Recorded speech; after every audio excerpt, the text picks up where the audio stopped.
10 millimeter versus 45 ACP, and what we have today is our Winchester Silvertip ammunition. And this is a start of a series where I do want to do a lot more 45 ACP testing in the bullet weights that we have here. And what that is a 185 grain 45 ACP. I'm really surprised. I look back at a lot of the stuff I've done, and pretty much the only 185 grains I've ever tested is stuff from like Underwood and Buffalo Board, and they're generally XTP or Nosler bullets. I really haven't tested anything that's, you know, a more normal mainline company 185 grain 45 ACP, like Golden Saber or Gold Dot, or like this Silvertip. So I'm really interested to see what we get here. So we are going to test the 45 ACP 185 grain through my 5.3 inch Glock 41 here, and that is rated at 1,000 feet per second. To test a 10 millimeter, I'm going to use my Smith & Wesson 610 Revolver. This stuff is rated at 1,200 feet per second and is a 175 grain bullet. A lot of people will say, well, that's 5.3 inch and that's 4 inch. You get all this extra barrel travel in that, but you really don't. You look here at our 4-inch revolver, and we look here at, this is a 5.3 inch barrel that can go in that Glock there. If we actually look at, you know, where this lines up, the feed ramp generally lines up perfectly with the back of the cylinder there, where the bullet sits. And you can see here, almost identical barrel travel for that cartridge, or cylinder and barrel travel. But I will be interested to see if we have some velocity drop from cylinder gap. So we're going to go through the chronograph, see what kind of velocity and accuracy we get at the same time. Then I'm going to do my 10% clear ballistic test. So we're going to go into plain clear ballistics to see what the best potential of those cartridges are. You know, in the past, sometimes when I would just start out with using denim, I would get clogged hollow points and not get any expansion. So I want to start out with a plain clear ballistic shot to get the best potential to get some hollow point expansion. Then I'll move on to doing a shot with our real world simulation. So I'm going to have 4 layers of sweatshirt material on this first 3-inch piece that represents our pectoral muscle. After that, we're going to have a 1/4 inch medium density fiberboard that's going to represent ribs or sternum, and that'll be our real world shot. So we'll do a plain clear ballistic shot, then a real world shot, and then I am going to shoot at the steel target to see what kind of practical accuracy I can get with these. So let's get started with this test. All right, first up we have our 45 ACP 185 grain Silvertip. We are rated at 1,000 feet per second. That's probably through a 5-inch barrel, but let's see how close I get to 1,000 feet per second my Glock here.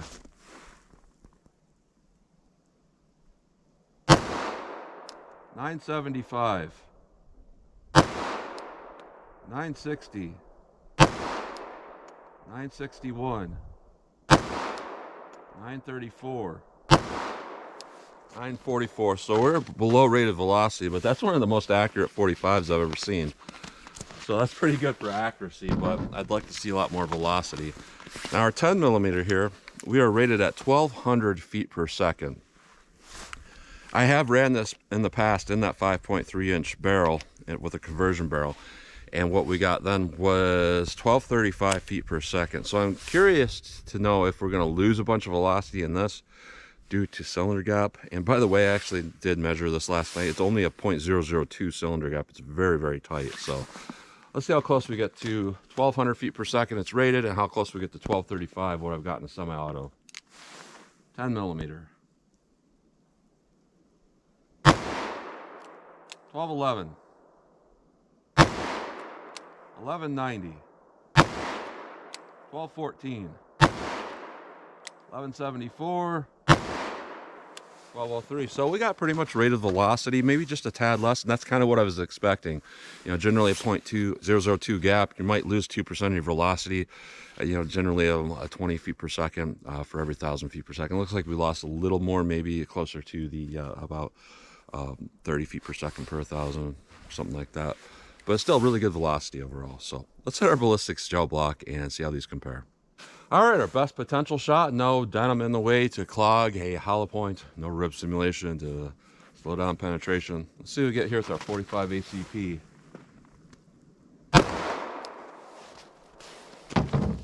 All right. Let's hit that with our 10 millimeter auto here. Let's go take a look.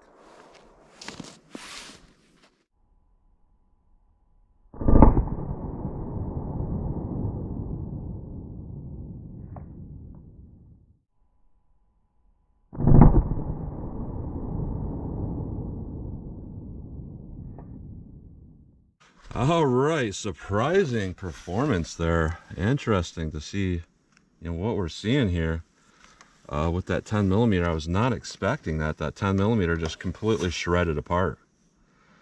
I was thinking we would get better penetration than that. Our 45 ACP and our 10 millimeter have pretty good energy dump. A little more, damage in there with our 10 millimeter. As to be expected, there's more power. With our 45 ACP, we have a penetration of about 12 3/4. Camera parallax will make it look like that might be at like 13.5 inches or something like that. But yeah, we're at 12 3/4. Our 10 millimeter went to 10 inches. So that's definitely under penetration. And, that's kind of the way those silver tips are built. They're just kind of, they kind of overexpand it a little bit too much. Energy dump in this first 3 inches. If we take a look at it here, 45 on bottom, 10 millimeter on top. Pretty similar, a little bit more with our energy dump with our 10 millimeter there. And a huge hole starting on the 16-inch block here after going through this. So yeah, that's interesting performance. So let's put on our denim or our fabric, our sweatshirt material, then put in our rib simulation, see how they compare that way. All right, 4 layers of sweatshirt material, 3 inches of clear ballistics, 1/4 inch MDF. Let's see how our 45 does. All right, let me set that back up and hit it with the 10 millimeter. All right, real world simulation, 10 millimeter auto. Let's go take a look.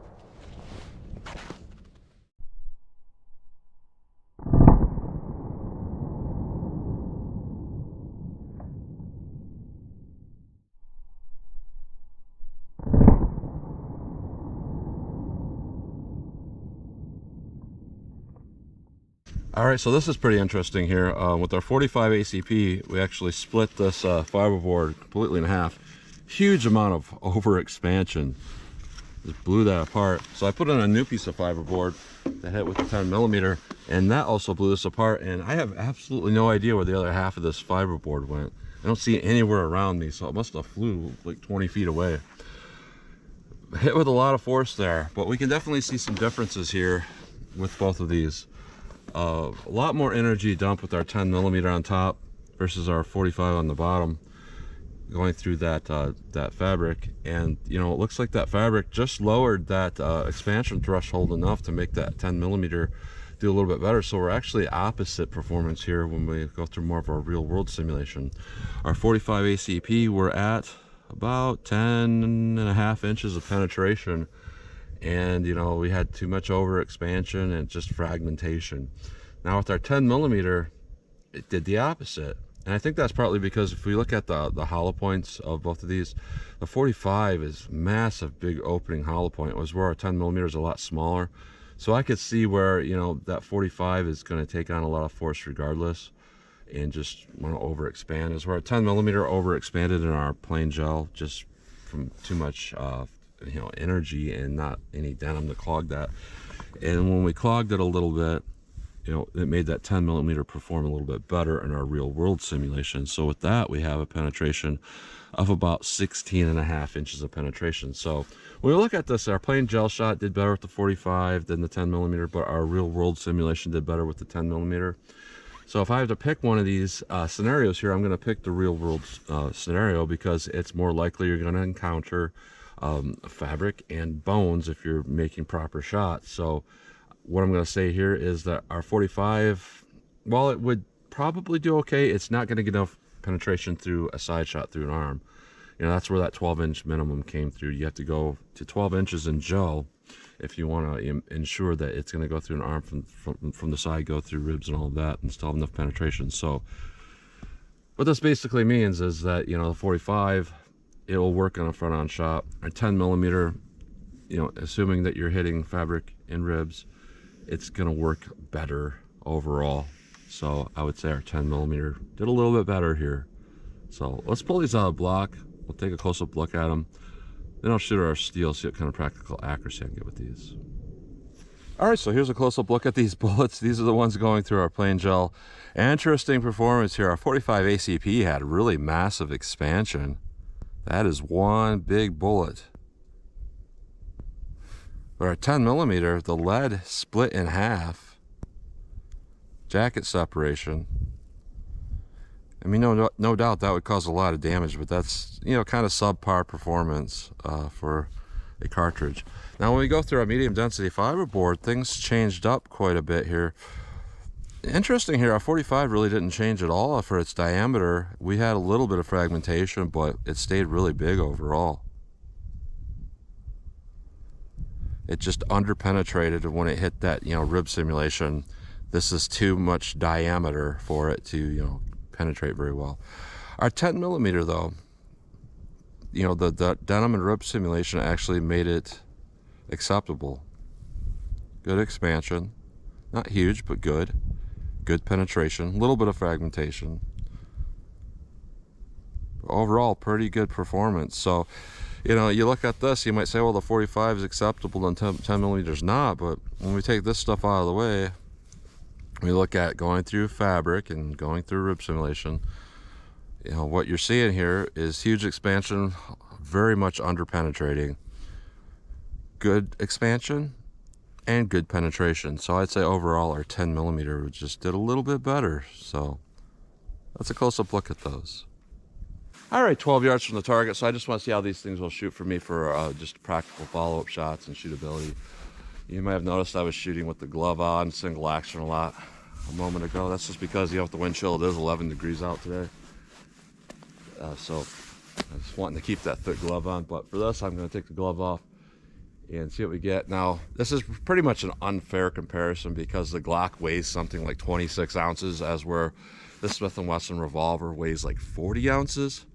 So our felt recoil, from what I could tell, felt about the same. And a lot of people are going to be like, well, that's not fair. And to those people, like, you know, there's gun stores around you, I'm sure. You can go out and buy your own guns and test this. But these are my guns, and I'm doing this for me. Nobody's paying me. So let's see what we get here. 45 ACP. I'm going to fire some shots, just see how, you know, quickly I can land them on target and get follow-up shots. So 45 ACP.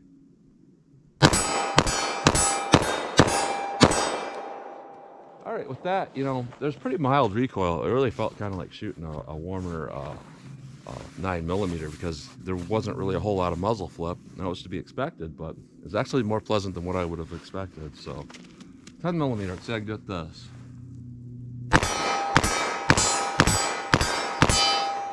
Actually, still more recoil with this, even in this heavier revolver. Definitely a lot more muzzle jump, but overall pretty controllable and accurate. So let me back it up a little bit, see how these continue to shoot for me for fun. All right, 75 yards from the target just for fun. And that's really just why I do this, just for fun. I'm not suggesting that you train from this distance to stop threats, but sometimes I feel like it gives me an idea of the difference in accuracy. Another note to mention, on days like this when it's so cold I have to wear a knit hat, I am wearing earplugs as well as ear muffs to make up for the lack of seal from wearing these over a hat. So my ears are adequately protected. So I just want to see what we get here for accuracy with these cartridges. So just for fun, 45 ACP. Let's see what this does for me.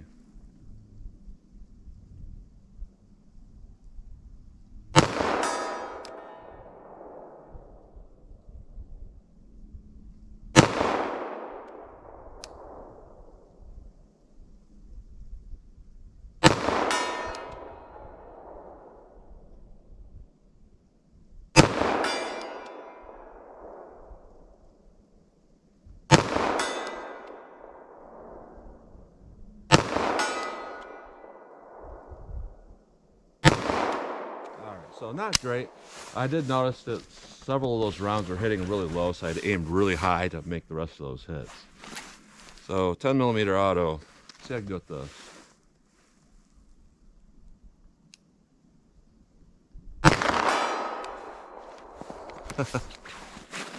It's actually very hard to shoot double action with gloves this thick. I'll keep going.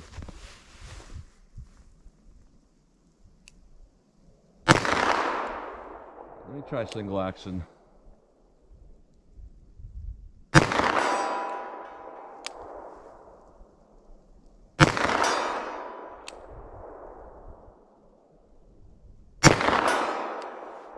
me try a couple in double action with the glove off.